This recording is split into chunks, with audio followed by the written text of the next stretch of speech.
नदियों के घाट पर बैठकर रस लेने लग गया। आँख के पास बैठ कर के अच्छा अच्छा देखने का रस लेने लगा। कान के पास सुनने का रस लेने लग गया। दिव्या नव्या के पास बैठकर उसका रस ले रहा है तो उधर से जल्दी ये हटना नहीं चाहता है। यह हो गया विषयों का आदि। जैसे कोई तंबाकू खाने लगता है आदि हो जाता है, बीड़ी पीने लगता है आदि हो जाता है। वो आप पकौड़ी मिठाई जो मन पसंद कर लेता है जिसका, वो उसी का आदि हो जाता है। रोज़ खीर बनवाते हैं, रोज़ हलवा बनवाते हैं, रोज़ जो चीज़ अच्छी लगती है उसी को बनवाते हैं, तो उसकी बन जाती है आदत। आदत कोई भी हो वो आदत खराब होती है। व्यसन जिसको कहते हैं, व्यसन माने आदत होता है। तो कहा व्यसनी धन ने शुभ गज व्यवचारी, और सेवक सुख नहीं मान भिखारी। सेवक को सुख नहीं होता है, और भिखारी जो होता है समझो वो मान सम्मान चाहे तो कहाँ मिलेगा। जिसके सामने हाथ फैलाएगा उसी के सामने उसको छोटा बनना पड़ेगा। व्यसनी धन, व्यसनी को के पास धन नहीं रुकता है, खर्च हो जाता है। और जो व्यभिचारी होते हैं उनको मुक्ति मोक्ष नहीं मिलता है, नरक जाना ही पड़ता है। तो व्यसन अच्छा नहीं होता है। तो ये व्यसनी हो गया मन। ये अच्छा खाने का, अच्छा सुनने का और अच्छा चीज़ों का समझ लो कि ये इच्छा करने लग गया। और अच्छी चीज़ें हैं क्या, इसका ज्ञान हो गया ख़त्म आदमी को। तो बुराइयों को ही अच्छा मानने लग गया। तो उसी तरह का ये आदमी का मन हो गया। ऐसे कहते हैं ना कि इनका मन अपराधी हो गया, इनका मन रसिया हो गया, इनका मन इस तरह का हो गया, कहते हैं ना। तो पहले ये मन जब सूरज का साथ देता था और सूरज से जीवात्मा ऊपरी लोकों में जाती थी और उसके साथ ये रहता था और वहाँ का रस जब इसको मिलता था तब वहीं का ही आदि था।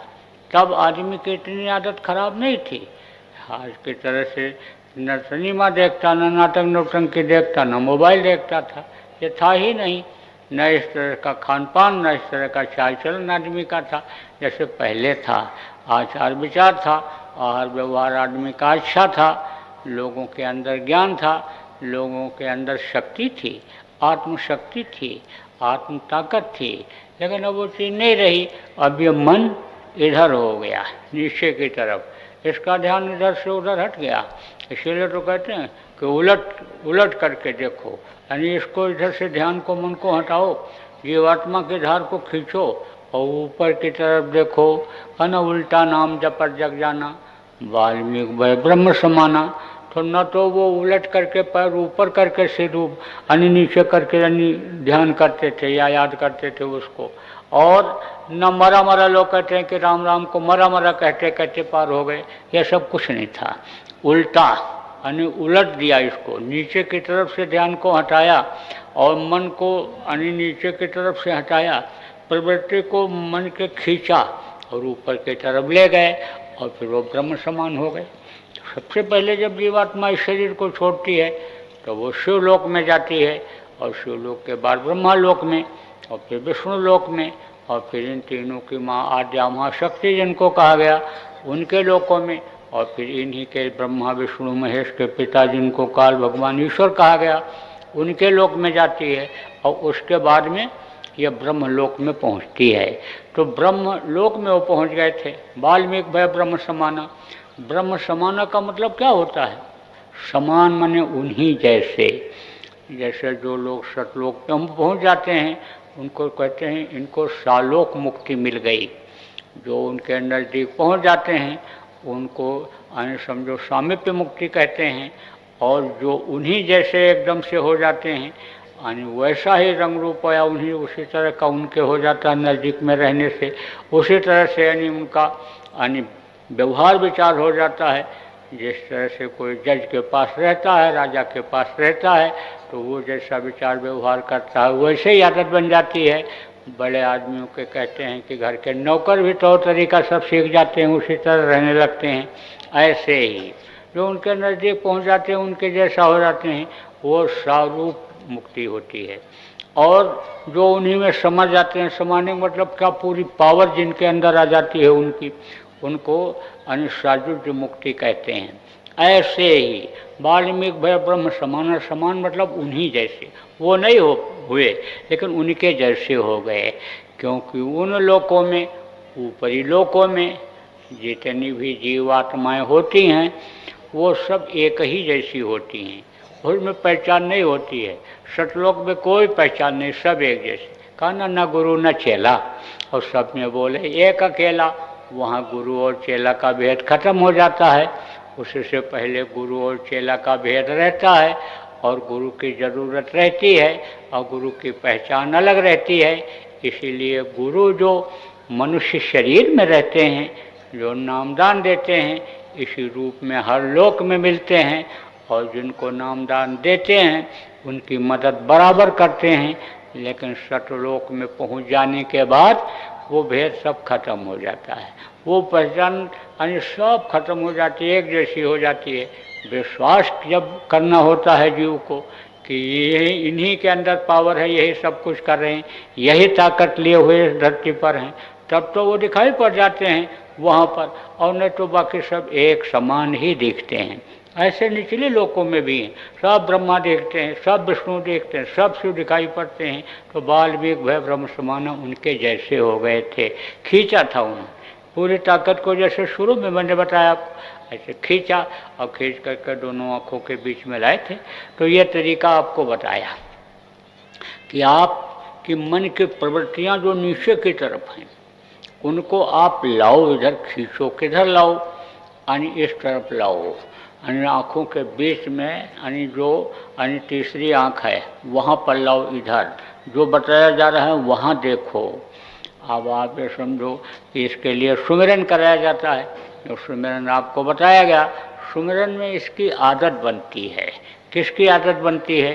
मन को नीचे से समेटने की, प्रवृत्तियों को जो जीवात्मा की है उसको ध्यान में खींचने की, खींचने के लिए सुमिरन कराया जाता है, ध्वनियों का सुमिरन कराया जाता है।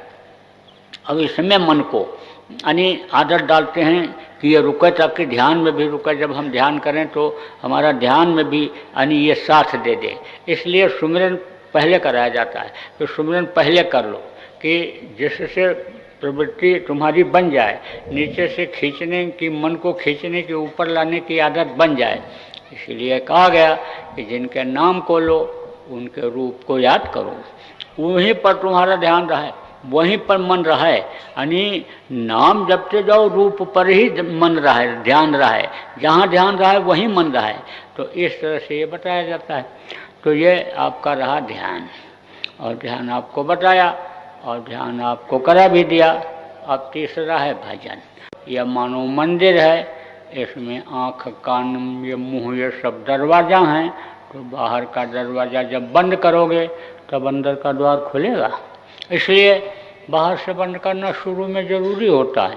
बाद में जब खुल गया तो आँख न मूंदो, कान न मूंदो, हंस कंठ निहारो। आपके कान में मैल भरा हुआ है, आपके कान में रुई लगा हुआ है, कुछ नहीं सुनाई पड़ेगा, और रुई हटा दो तो आप समझो कोई दूर बात कर रहा है, उधर ध्यान लगाओ, वहाँ का सुन लो, नज़दीक में कोई बात कर रहा है उसका सुन लो, सुनाई पड़ जाएगा। तो अब आप ये समझो कि करत करत अभ्यास थे जड़मत हो सुजान, और रसरे आवर जात थे शिलपट परत निशान। शिला किसको कहते हैं? पत्थर को। तो कुआं के किनारे किनारे पत्थर लगाते हैं, लेकिन उसमें से जब बाल्टी डाल करके पानी को, घड़ा डाल करके पानी को निकालते हैं तो खींचते खींचते यानी वो पत्थर भी घिस जाता है, उस पर निशान बन जाता है। इसी तरह से करत करत अभ्यास थे, अभ्यास जब करते रहोगे तो समझ लो कि वो यानी कट जाएंगे, जो कर्म कट जाएंगे और फिर काम बन जाएगा, और नहीं तो कर्म बराबर आते रहेंगे। देखो मन भी मोटा होता है और मन भी चंचल होता है। कब? कि जब ध्यान भजन नहीं करते हैं, जब सुमिरन नहीं करते हैं तो मन चंचल हो जाता है, मन फिर जल्दी रुकता नहीं है। मन यही सोच लेता है कि हमको यही काम करना है, इंद्रियों के घाट पर ही बैठकर रस लेना है, तो वो इंद्रियों के घाट पर बैठकर रस लेता रहता है। लेकिन जब मन को ये मालूम हो जाता है कि इससे अच्छा रस हमको ऊपर मिल सकता है, तब इधर से जब उसको खींचते रहोगे, इधर उसको मनाते समझाते रहोगे, और जब ध्यान में वो एक जगह रुक जाएगा, जब भजन में एक जगह रुक जाएगा और सुनाई पड़ने लगेगा, आप समझो दिखाई जब पड़ने लगेगा, तब यानी आप समझो कि इच्छा भी कम हो जाएगी। इच्छा ही तो मन जगाता है, चल पड़ो, खा लो, ये काम कर डालो, तो इच्छा खत्म हो जाती है। तृष्णा जिसको कहते हैं, तृष्णा, इच्छा, लोभ, लालच, ये सब खत्म हो जाता है। फिर जब आवे संतोष धन, सब धन डोल समान।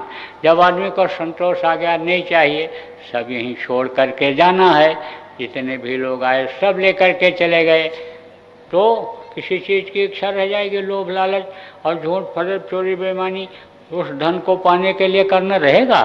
कुछ नहीं। मरते हुए आदमी को जब ये मालूम हो जाता है कि हमारा शरीर छोड़ जाएगा और ये चीज़ें जो हमारी हैं ये हमारे कोई काम नहीं आएंगी, तो उसको कह दो ये सोने का पहाड़ है, आपको दे रहा हूँ। कहेगा अब हमारे किस काम का, ये महल आपको दे रहा हूँ, इसमें रहना, अब हमारे इस काम का।